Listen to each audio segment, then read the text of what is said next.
amb això del tabaquisme, cadascú treballa les seves eines de canviar la marca de tabac per una que sigui més dolenta, passem al tabac de pastor, que canviïn amb la mà que fumen, hi ha persones que incrementen l'activitat física, hi ha gent que van a buscar un curs, doncs ara jo que no he fet mai, no sé, fotografia i m'agradava fer fotografia, que tot això em portarà al meu cap, al meu pensament cap a les fotos i em trauran de les ganes del tabac, no? És tot com buscar el cap a un altre cantó.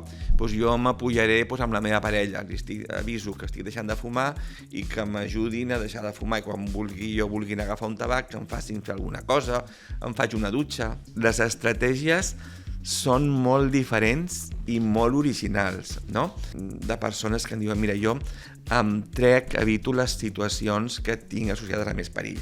És a dir, si abans tenia costum d'anar a fer el cafè a una terrassa, ara he canviat i faig a fer el cafè dins del bar.